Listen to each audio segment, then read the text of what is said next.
before, and at the same time, maitim po. Then, hindi po siya yung kayumangge. Maitim po talaga. And uneven yung skin tone. And at the same time, mataba po talaga kasi yung both side ko, mother side and father side, tabain po talaga. Chubby, malaki yung braso, then ang taba-taba po ng bilbel, yung mga, meron kang baby fast pero hindi na baby, ang lalaki na. Before nga, naalala ko nung high school ako, tawag nila sa akin yung pigrolak.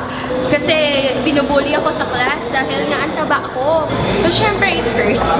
Kasi deep inside, parang ako yung tipo ng tao na, o sige, okay lang yan. Ano, kung makikipagbiruan na lang ako, kaysa naman mapikon ako. But then again, deep inside, I was thinking, paano nga ba ako papayat? Paano nga ba ako maglulose ng weight? Paano ba okay yung skin complexion ko? Kasi it really hurts inside. At the end of the day, bakit sila maputi? Ba't sila payat?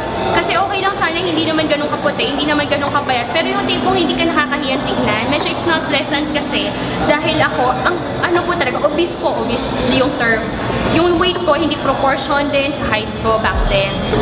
Nung na-introduce po sa akin tong Royal, sabi ko mukhang okay yung Gluta capsule. Kasi parang ito na yung yes, ito na yung hinihintay ko, ito na yata yung sagot sa matagal ko ng problema na maging okay yung skin. And at the same time, in terms of my health. Kasi upon researching, nakita ko din, nag-share sa akin na marami palang benefits ang Gluta. Then at the same time, nakita ko din po yung fiber rich. For colon cleansing siya. Tapos tinry ko po yun kasi napag-alaman ko na it will also help you to lose weight.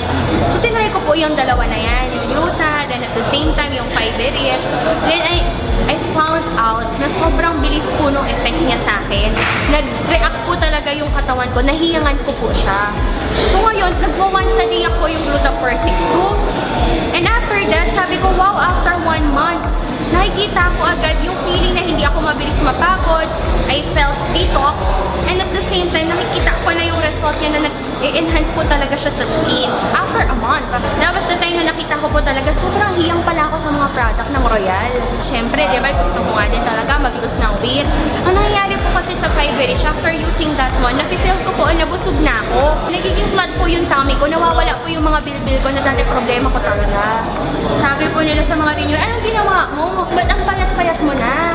Anong ginawa mo? Bakit ganyan ka na ngayon? Before naman, hindi ikaw ba yan? Sabi ko, meron ako mga tinatry na products ngayon. Narinig mo na ba yung Royal?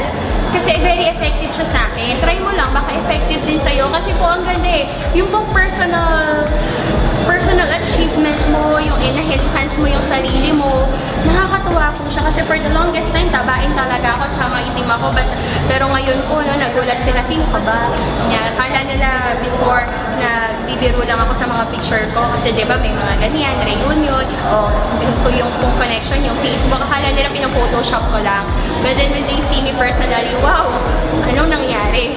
Anong ginamit mo? And that's a good opportunity for me to share Royal products. If it helped me, definitely it will help them also.